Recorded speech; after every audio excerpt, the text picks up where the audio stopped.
Looking forward to August 20th, 2022. Our story is from Luke 13:10 through 17, and it is a story that I have only rarely encountered.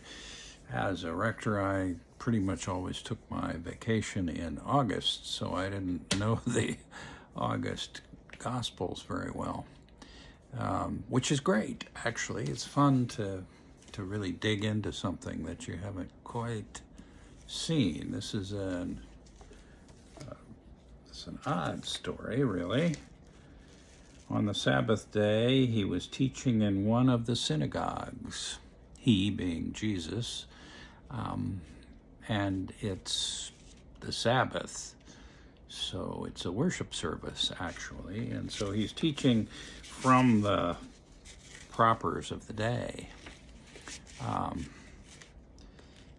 And just then there appears a woman having a spirit of sickness for 18 years who was completely bent over and could not stand up straight at all.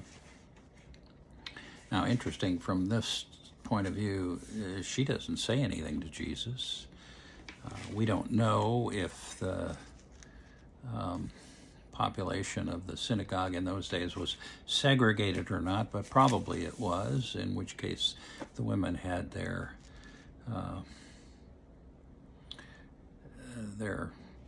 section to the back or in a balcony or something, if a balcony even existed in those days. Anyway, he sees her, and he calls her over to say, and said to her, so she's not right in front of him, but he calls her over, "Woman, you are set free from your ailment." And he placed his hands on her. Immediately she was straightened up and began praising God.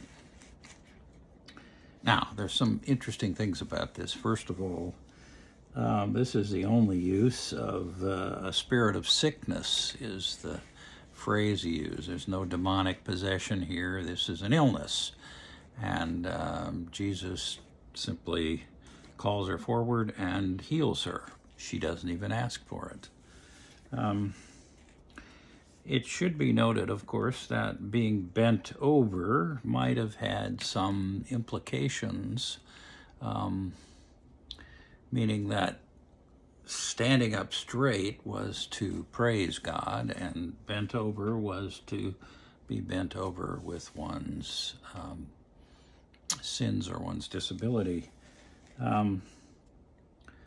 Now, after that happens, she's praising God in a full upright position, and the leader of the synagogue responded indignant because Jesus had cured on the Sabbath. He kept saying to the crowd, "There are 6 days in which work ought to be done. You must come out on those days to be cured, and not on the Sabbath day." But the Lord answered him, "You hypocrites! Does not each of you on the Sabbath untie his ox or donkey from the manger and order it to lead away to give it water?" In other words, life has its priorities, even on the Sabbath day, which is a day of rest. "But ought not this woman, a daughter of Abraham, whom Satan bound for 18 years, be set free from this bondage on the Sabbath day?" And when he said this, all the opponents were put to shame, and the entire crowd was rejoicing at the wonderful things that had been done by him. Okay, now there's a number of things going on in this little pericope, this little story. Again, Jesus's his attitude toward healing is interesting here. He doesn't even get asked. He just invites her up. He's teaching, and he sees her, and he calls her forth and heals her. No questions asked, no demands made. he just does that. The leader of the synagogue reminds them. Now, interesting, he doesn't address Jesus in particular, but he addresses the whole crowd. The Sabbath day is a day of rest, the day we celebrate when God made creation and took a day of rest. And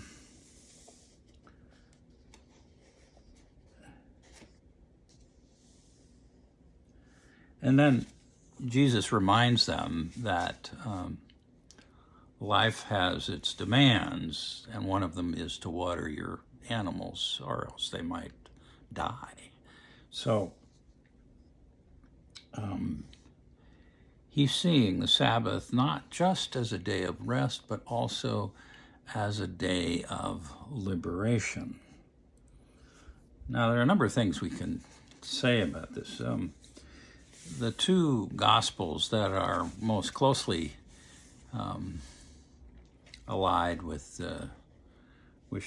Jewish thinking are Matthew and Luke, both of which are seen to be sympathetic with the Jews. But clear there's a boundary here between Christian and Jewish understanding.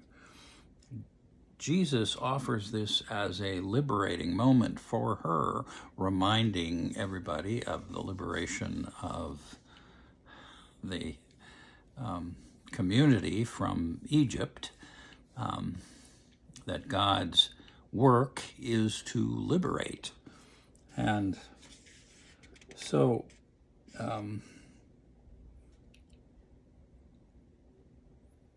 he's, in a small way, redefining Sabbath day, not just as a day of rest, but as a day of liberation. Now, this is probably Luke, since it's really a singular story that doesn't really occur anywhere else, at least not in this form, in the other Gospels. And he's sort of, Luke does everything fairly gently. He doesn't sort of get in your face against Judaism. Now, Judaism at some point decided that Christianity was no longer really a part of Judaism, and so they separated. The polemic in the Gospel of John is largely post that separation. But Luke is in that sort of netherworld before that separation occurs. So, and Luke has seen Judaism as as the parent of Christianity, but also as a positive effort to be faithful to God. But here he separates. He separates, at least from the most rigid elements of Judaism, the ones that say, the Sabbath day is a day of rest, period, exclamation point, no further discussion. This is like modern biblical takeouts. People say, they quote from the Bible as if that's the end of the argument, but it isn't. Jesus spoke in parables, so he really wanted the scriptural material, if he thought that it would eventually get to be scriptural material.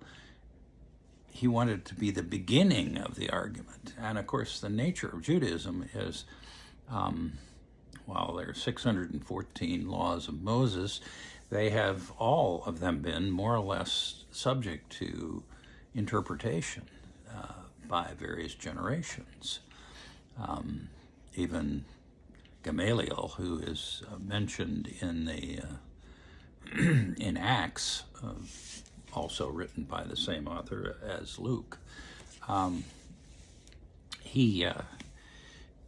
Gamaliel is one of the prominent Pharisees of the day, and a lot of Jesus's teachings are surprisingly close to the Pharisees, which were much less rigid than, say, the Sadducees or the Herodians or the Essenes.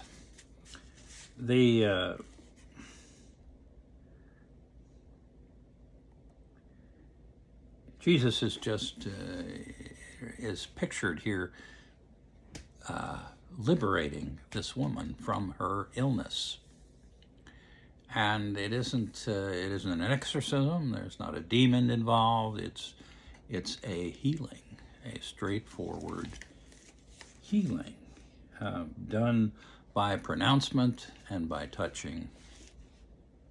And her response is, and he calls her a daughter of Abraham. So she's one of the flock. Surely, he's saying to the leader, to the crowd actually, because both the leader of the synagogue and Jesus speak to the crowd. They don't really speak to each other, except perhaps calling somebody, "You hypocrites." Jesus does find the Judaism of his day is pretty narrowly focused on purity, and that's not particularly his focus. His focus is, in this case, on liberation. So, now, these are wonderful insights provided to me by this man here, Francois Beauvien. He's this is a Fortress Press English. He wrote it originally in French, and it's a 3-volume work, and he is wonderful. He is, I put him right up there with Raymond Brown, who's the commentary on John is an important commentary. And Beauvin is he's a little playful with things. It's interesting. He's good scholarship, but he also enjoys the process. You can tell by the way he does. Now, what does this say to us, really, for this day? Well, I think there's some obvious parallels with today. We have quite a bit of blather, I think, about LGBTQ plus concerns. There are those who simply quote the Bible, and the probably 7 or 8 places in the Bible where it is, quote, a bull, turns out doesn't really have much of anything to do, for the most part, with homosexual relations. But, and it's clear to me that some of the people with whom I've talked have for themselves a concern that they, it says in the Bible it shouldn't be. The problem is manifold, actually, but particularly, I think, same-sex relations certainly existed in Jesus's day, but it didn't have the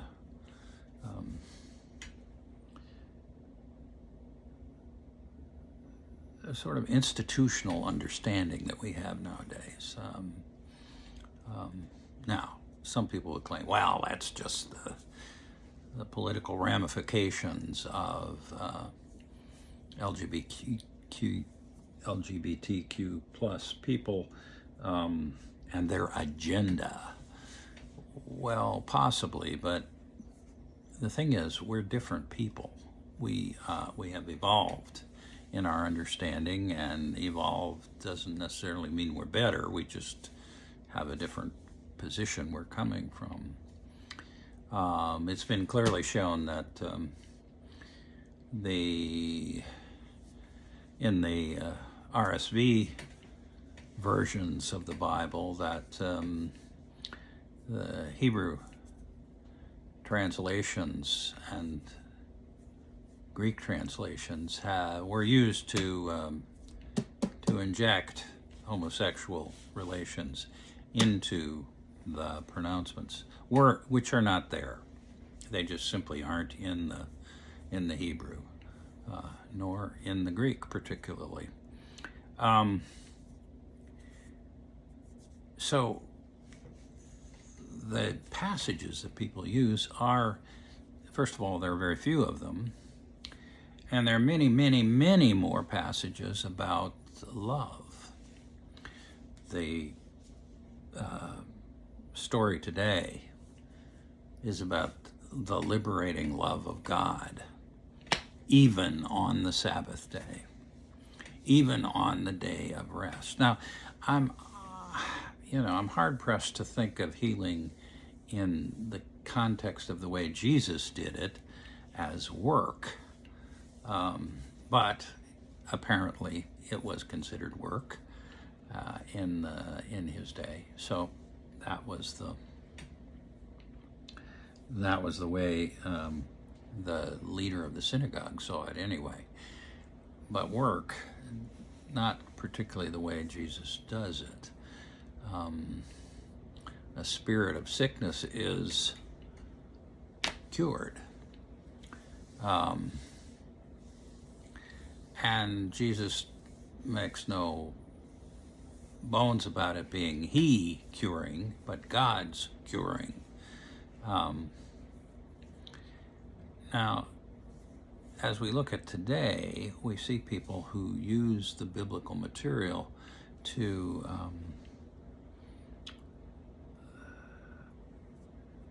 put down, because that's what it amounts to often, to put down gay, lesbian, transgender, bisexual,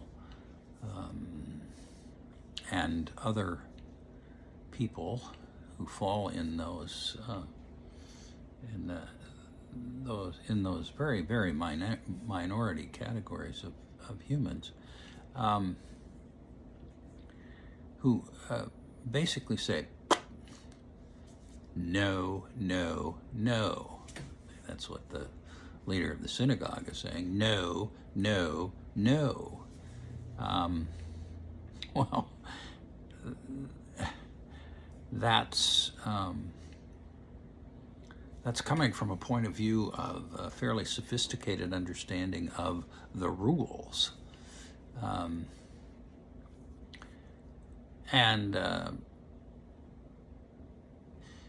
But I think if we unpack some of that, and I recently was interacting with a priest friend who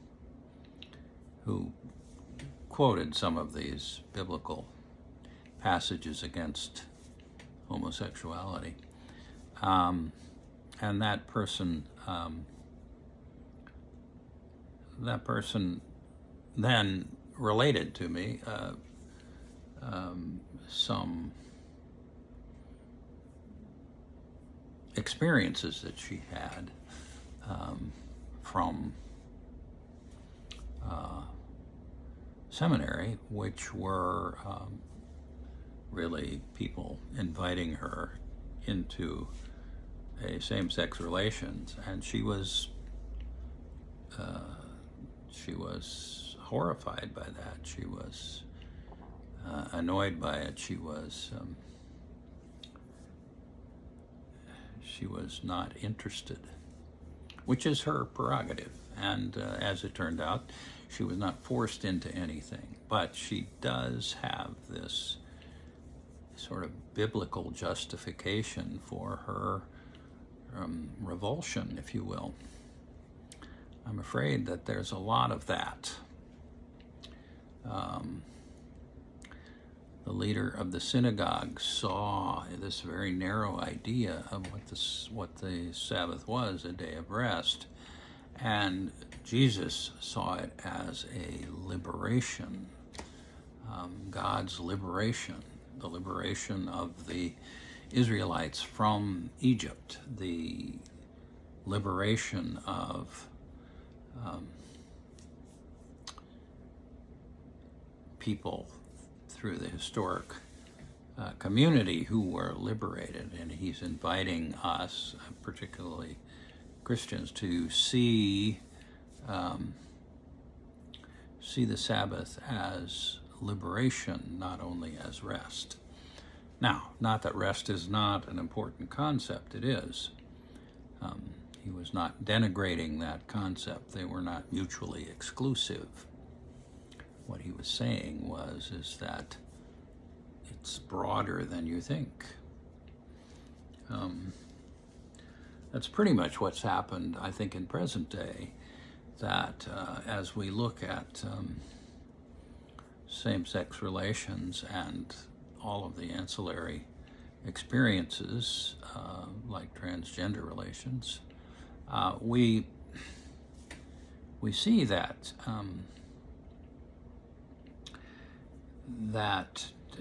probably too often we operate on our own imaginative revulsion of whatever that is, which means we're starting from a fairly narrow, rigid understanding of ourself and projecting that onto people who we think should not be doing that. There are 6 days for work, for healing, and this is the Sabbath day, the day of rest. No, this is the Sabbath day, the day of rest and liberation. It seems to me, in many ways, society has gotten ahead of particularly a number of Christian religious groups in dealing with the idea of same-sex relations or gender transformation issues. And I think that's unfortunate, because ultimately the idea of liberation is a strong one, beginning in the Jewish community and continuing in the Christian community. I mean, Jesus was talking about liberation in the context of people who would understand it from a historic point of view, if not from a Mosaic legal point of view, at least not immediately. But his argument was strong enough that the crowd turned on the leader and on the opponents, who were ashamed for their position. Now, we would hope for I would hope for many Christian people who take a dim view of same-sex relations or transgender people. I would hope that those people would begin to see not so much the sexual reality of those people, but their loving reality. Love is one of the hallmarks of the religious life, of the Christian life, of the Jewish life. And we can, and we do, put things in the way of that loving response. But Jesus didn't. He reached out to that woman and healed her, even though it was the Sabbath. And then he followed up his argument by reminding everybody there that on the Sabbath day, you even take care of those vital things that keep your animals alive, because water is necessary, food is necessary. You're not going to starve them or dehydrate them in a very desert country where dehydration can happen very quickly.